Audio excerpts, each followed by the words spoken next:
This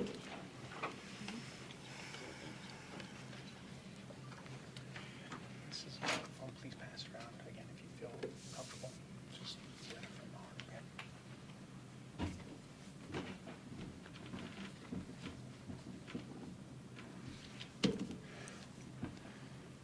Hello, everybody. My name is Sergeant Brian Bauer with the Phoenix Police Department's Public Affairs Bureau. I work hand in hand with Silent Witness. I'm also the Maricopa County Silent Witness Coordinator. I'm here joined by the Henyon family. I want to first thank everybody for coming today. It means a lot, not just to the case itself, but to the family, to show the support that our community has in solving crimes all over the county and all over the state. The case that we're bringing today is the tragic homicide and murder investigation of Keith Henyon. It was on January 28th, 2024, just before 1 o'clock in the morning, that Keith's life was taken from us way too soon. He was on his way back from Las Vegas, where he was working for the Super Bowl. Being January 28th, it gives a good time frame of anybody out there with information that might have seen something suspicious to be able to understand what took place and to please call into Silent Witness with any information. Keith was found in his vehicle that was against the left shoulder of the median along the Red Mountain Route 202 freeway, right next to Alma School Road. We don't know exactly where this situation first occurred. It could have been miles from this location where the initial argument or the initial information came from. Again, that's why we're reaching out to our public to hope that they may have some information that can allow detectives and investigators to better understand the totality of the circumstances so that we can ultimately find the person responsible for this heinous crime. Like I mentioned, Keith was on his way home from Vegas to be with his family during the Super Bowl time frame. While he was driving in his Toyota truck, we have pictures on our website that gives a good understanding of the stock type vehicle that he was driving. We don't have a suspect vehicle. We don't have any information on suspects, and that's why we're putting out Keith's vehicle, so that, again, if anybody in the area happened to see his vehicle driving down the freeway and might have seen something suspicious taking place leading up to this deadly situation, to please call into Silent Witness. When DPS was called to the location for the crash, the first troopers on scene, they found Keith was suffering from a gunshot wound. He was pronounced deceased, and this immediately opened an investigation into his homicide.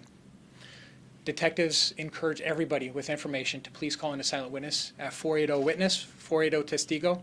You will remain anonymous, and you may be eligible for up to a $7,000 reward.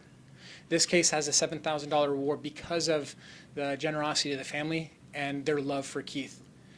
They're looking for answers just as detectives are looking for answers.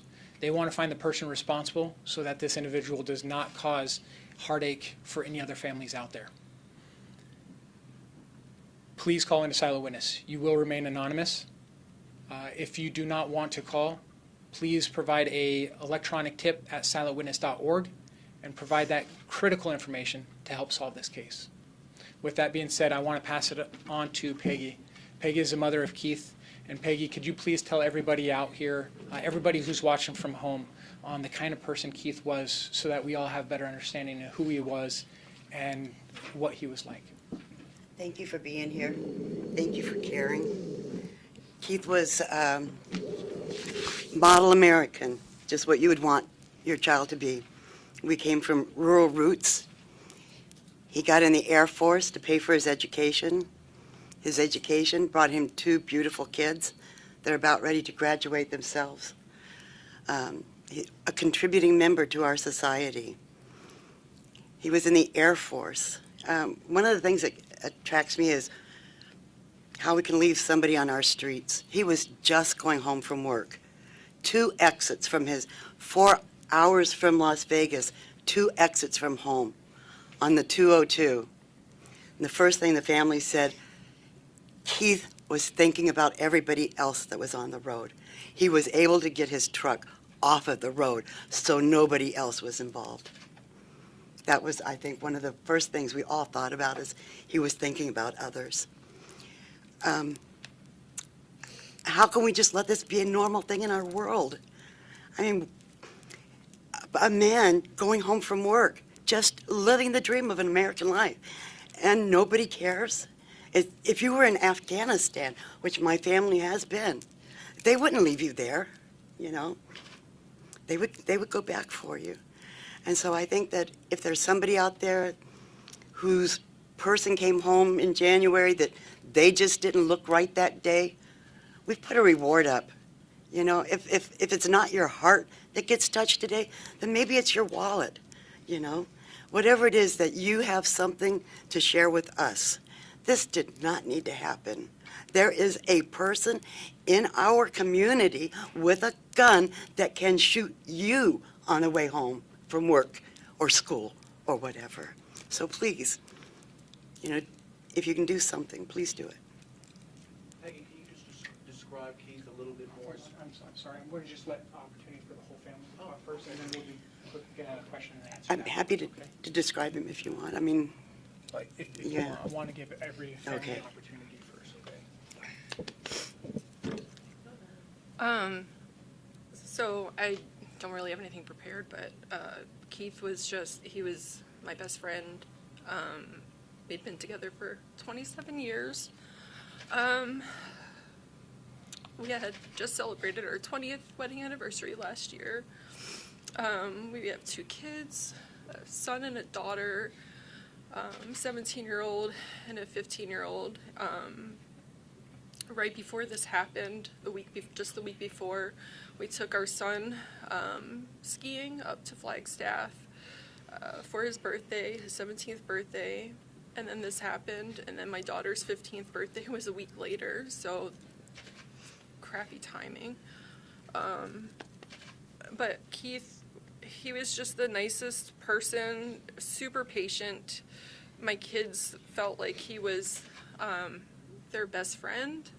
He was kind of almost like my third child at times. But he was a super involved dad, very patient with all the kids in the neighborhood. When I had to travel out of the country for work, and I missed both kids' birthdays, he threw a huge birthday party for my daughter with all the neighborhood kids. I would never have done that if it was just me. It's just the type of person he was. Everybody liked him. He did jujitsu. He had a jujitsu group that he rolled with. He liked his job. He was super creative. He was probably the smartest person I know. Could figure out how to do anything. He's inside you. And we just really miss him every day.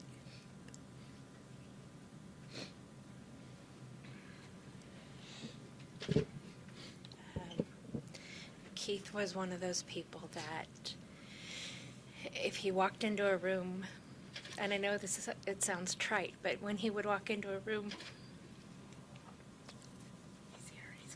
it always made you giggle. He always had something funny to say or to do. He was notorious for wearing ridiculous things on his head. He was often the life of the party, but also he was happy to let other people shine. He was constantly playing practical jokes, innocent, sweet practical jokes, but practical jokes. He was the best uncle to our kids. He often told me what my kids liked because I was busy being a mom and I would miss little things. Our daughter was really excited about electronics and digital art, and Keith was the king of digital art. He made everybody feel special. He was an amazing person, and it's so unfair that they took him so early.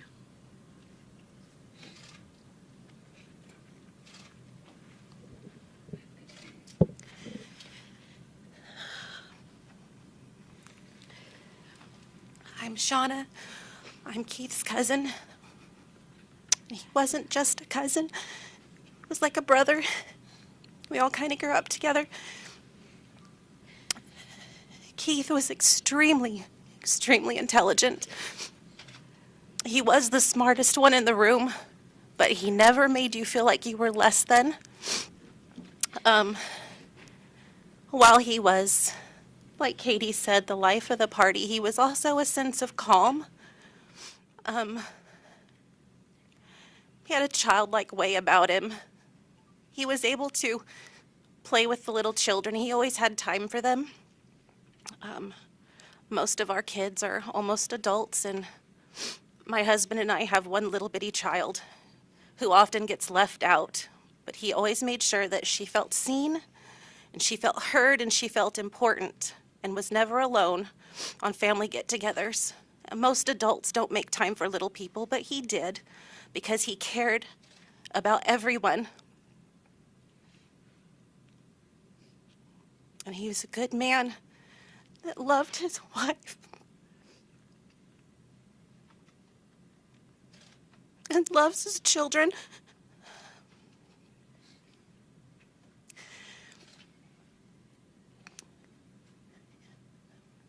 The sad thing is he was on his way home. He wasn't someone who caused problems on the road or caused problems in life. So when we say this could be anyone, it really could be anyone on their way home. Just want to ask whomever is out there that knows something, please say something. Please call, please write in, so we can just have some answers. It won't bring him back, but it might bring some sort of comfort.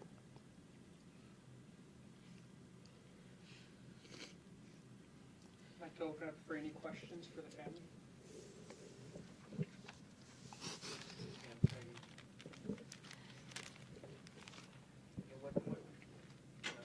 People who never got a chance to meet Keith, how would you describe him? Just a good heart, a good father, a good husband? How would you just describe him? What do you want people to know about him? He had a 186 IQ. He ran his own life. He decided what he wanted to do, and he did it. He has contributed with the beautiful children that he's got. This is really hard. I don't know what else to say. Can you just describe how the past 6-7 months have been for your family? There's been a giant hole. Yeah, you see things on television and you go, oh, I feel for that person, but you don't. You can't feel for that person who has just lost a family member, who will not be at his birthday, who will not be at Christmas this year, who won't see his son graduate. He's got kids that are going to go places, and he's not going to be there for it. It's been really hard to know that you've put everything into life to get some stranger. I don't feel safe going to the grocery store. I don't feel safe for anybody anywhere, because it could be any of us anytime. I know you mentioned that person's out there, right? And they're having to live with this, what they did. If you got the chance, or if they were to see this, what would you want to say to them? It's in your heart. You know it. You got to carry it. Our faith lets me know that Keith is with us. I know that Keith is here. I know that he is not hurting. I know that he's going on, that his progression's going. I am not torn up in Keith's loss. For the hole that we have, for what we won't have, that person has to carry that hole in their heart forever. And it's their pain, their life's ruined for themselves. And if the only way that you can make it right is come forward, say I did this, I'm sorry, and go forward. That's all we want. We just want you to acknowledge what you did to us, what you did to my son. What was he doing for work? Keith did a degree at ASU in product design, and he was doing the hospitality suite at for the Super Bowl that was going to happen. Yeah, And- they turn one of the suites into like a hotel room kind of thing, and I guess if you win a contest, and you get to stay in the stadium, and so that was kind of his project, was to do that. He did it for the Vegas Super Bowl, and then SoFi. I think he did it for the last 3, because he did it for Phoenix and then in LA as well. Yeah. You mentioned how smart he was. Is that something, just kind of, when he got those projects, did you kind of see it as? Well, He was the guy that usually at work, like if they needed to figure out how to do something, how to make something work, he was usually the person he was the one that would figure it out. So he loved his job. He's like, I get paid to, play with stuff and build things. create things and stuff. So he loved his job. He was on his way back from the Super Bowl. Yeah, Not the Super Bowl, from setting it up. The They Super were Bowl was setting it up. another 2 weeks in advance, but he was setting it up. Yeah, so he had worked all day that Saturday, and when we had talked, I was like, well, are you sure you want to drive home? You've been working all day, it's a long drive, why don't you stay another night? But he wanted to get home because we had stuff we wanted to do around the house that rest of the weekend, and, prepare for my daughter's birthday, and we just had lots of plans. And so he wanted to drive, and so I tried staying up and, waited for him to get home. And Anything I wanted done, Keith could do it. If it was the fence, if it was the house, if it was mechanical, if it was whatever, he was able to take care of it. So did he work as an artistic designer, a product designer, or what was his? I mean, his job title I think was sales engineer or something, but I mean he did a lot of 3D modeling, and It's a company, Blue something, Blue Media. yeah.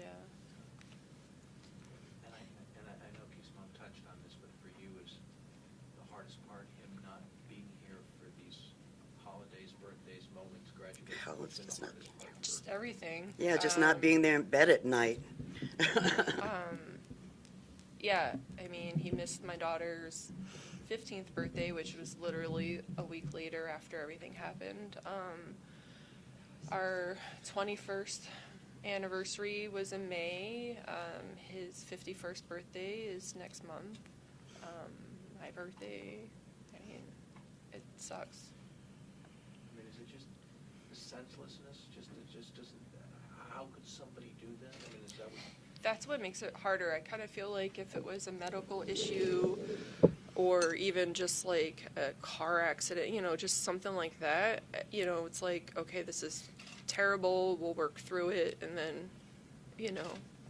move on, figure it out, I guess. But just every time I think that, how could somebody do this? And then just kind of, that's the part that's hard. Go about And then their having life. to it comes up over and over and over again, and it's just really hard. I said ask you the same question. If you could talk to that person right now or ask them anything, what would you say? Why? What's wrong in your life that you need to take it out on somebody else? I don't know. And I guess to those other people that may have been on the road too, who may have been driving, felt like they saw something that just wasn't right, but it's probably nothing. What would you want to tell them? Please call Silent Witness. Even, if you don't think you have really any good information, just call anyway, because you never know. The fact that they don't record on the cameras on the freeway is ridiculous to me. Absolutely. And they need to change that. Obviously, you don't want any other family to go through something like this. This person is capable of this. They could do it again. I wouldn't wish this on my worst enemy. I don't have any enemies, but that I know of. But I mean, this has been the worst experience of my life, and I wouldn't want anyone else to have to deal with this. How do you guys move forward? One day at a time. Just wake up and go to work. I feel communication from Keith. I feel he is going and he's at peace. So that's what keeps me going, is I know that he's going on. I know you mentioned it, but folks out there who may not be familiar, they probably assume there are cameras out there that are watching. Just explain that there are cameras, right? They're watching, they're not recording. The DOT highway cameras are only there You would think. on. They don't record, they don't back up, they don't, It's just live. it's just It's a live just feed. live. It's just a straight live feed. On our freeways, one every mile. What to do? I get it's a lot of data to back up, but, the city really could record and keep that per day and dump it Yeah, every there was an day. accident. If there's something there that they can go back and actually look at it.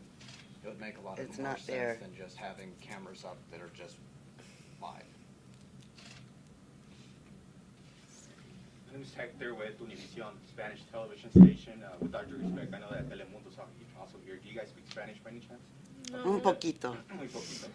Muy poquito. It doesn't really matter at the end of the day. Thank you for being here. You mentioned that you have a 15-year-old daughter and 2 children overall. How old is the other? 17. 17. Yeah, From a mom's perspective, I guess my question was, how are you able to communicate this with them, and how are they able to take all these in? I mean, obviously it's a very bad tragedy, and for a 17-year-old, 15-year-old, for those moms that are going through similar situations, how is it that you're able to go through that tough moment? Having to tell them what happened was probably the hardest thing I've ever had to do, and they didn't take it very well. I don't know anyone that would, but it was terrifying, the reaction, and honestly, if it wasn't for my family being there with me, I don't know how we would have got through, honestly. So, it was my kids took it really hard. Just feel like it's just not fair. They shouldn't have to grow up without a father. Of course not. Just doesn't. It's absolutely not fair.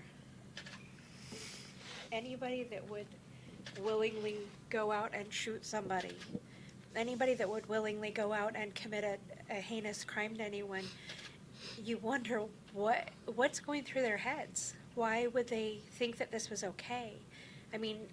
On the one hand, you think, okay, video games maybe desensitize people, but there's no way you can go out there and create this evil and not expect to have it come back to you. We're not looking at having you guys come forward to suffer evil too. We're asking for you to come forward so that we can have peace, so that the rest of our community can have peace. This touches not just our family, but our whole community, our neighbors, our extended family. There's not one person that Keith knows, or that knew Keith, that isn't feeling this, that isn't recognizing every single day. There's moments when you go, it's senseless. It's senseless, and it's horrific. So if somebody knows something, please come forward. It's so important. It's so important for the family to have closure, for the community to understand that this is not on the streets anymore. To go to an Alma school. Can we get everyone's name so we get that properly? Peggy, what's your last name? Aspinwall. How do you spell it? A-S-P as in Paul. I-N as in Nancy. W-A-L-L. Liz Henyon.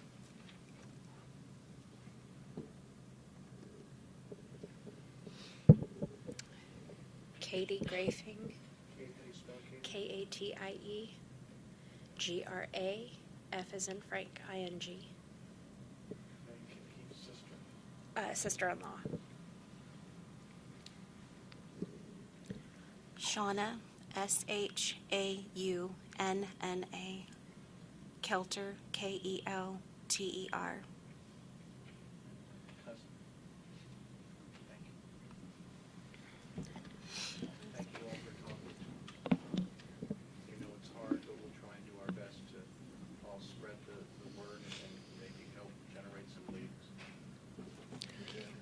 Thank you very much, family. You're showing everybody courage. You're showing other family members that are out there going through tough times that you can have courage, you can have resolve. We're all looking for the same thing. As you look on the screen of Keith, you see a picture of a loving man, a loving husband, a loving father, cousin, and an overall community member that was taken from us way too early. As time goes by, evidence starts dissipating. Again, we're asking for anybody in the community that might have even the smallest bit of information that happened on that day, January 28th, 2024, just before 1 o'clock in the morning. Again, Keith was driving home from Las Vegas on the 202, and he was passing near Alma School Road when this situation happened. We don't know who might have been responsible. We don't have any information. As a family can attest to, we want to know why. We want to know why somebody was willing to put his finger on the trigger, to press the trigger just to end somebody's life or have that possibility of doing so. We want to know why this happened and how we can prevent this from happening again. This individual who committed this heinous crime, he may be out there, may be available to strike again. We don't know that, and that's why it's important for every community member out there that has any information about what's going on to please call into Silent Witness at 480-WITNESS, 480-TESTIGO. Again, you will remain anonymous. If you have any questions about your anonymity, please go on to silentwitness.org. You can provide your tip that will, again, lead detectives to the person responsible through a Silent Witness tip online and provide the information that you're comfortable sharing with everybody. Again, you will stay anonymous. There's a lot of resources out there for you to provide that information, whether it's a video that you may have in your car.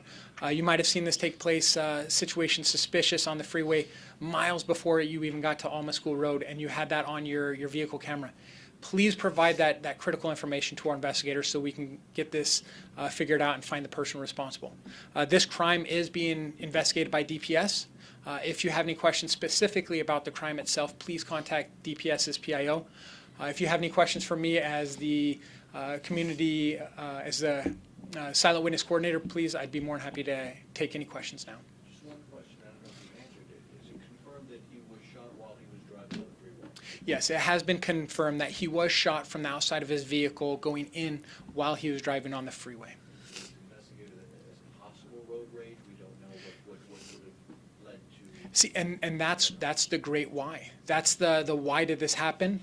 We don't know if this was a road rage situation. We don't know if this was a targeted attack. We don't have very much information at all, and that's why it behooves everybody for this investigation to provide even that smallest puzzle piece to detectives, because now they can piece that together and find out the critical question of why. Why did this senseless act of cowardly aggression take place? Any other questions for me? Here, I know it happened in Mesa. Has Mesa police been involved at all? Have they taken a report? Have they done anything? So this is a DPS case, but what happens is investigators it doesn't matter what department, what investigation bureau happens, we're going to reach out and we're going to have inter-cooperation between all agencies, all departments, all cities to make sure that if this suspect vehicle came from the city of Mesa, that we're looking at camera videos from inside the city of Mesa as well. Again, because this happened on the freeway, it could have started anywhere. We don't know. Again, we're asking those important questions, our community members, to give us a better understanding of where this might have taken place. Again, Keith was coming from Vegas at the time, so there's a long road between Alma School Road right there in Mesa to where Vegas. We don't know how far this traveled. We don't know anything about it. Again, that's the importance of if you see something suspicious out there, whether it's this case or any case out there, please call into 911. Please call into Silent Witness. All right. I sent out an email earlier this morning that has the media opportunity with Peggy and Elizabeth's names and spelling. What I'll do is I'll collect the rest of the family's information, make sure I send that out as well. And I believe everybody has pictures of Keith to use. That was brought from the family, so please use those pictures. Please allow your viewers to watch this case and just remind them that Silent Witness is a great resource to be part of the fix, part of the solution, and to provide any of those critical details for our investigators. Thank you. Just if there's anything that you as a family would like to say, or just that you just really want people to know that you didn't get the chance to address. If not, that's fine, but I just, if there's anything. I think we covered everything. like to say thank you for the law enforcement that's involved and the man hours that they've put in. And I know it's not an easy task at all to try to piece together a puzzle that is missing pieces, and at this point the picture's black. So just appreciate all the hard work that you guys are putting into it. And And thank you for caring, and thank you for being here. Thank you, everybody. Thank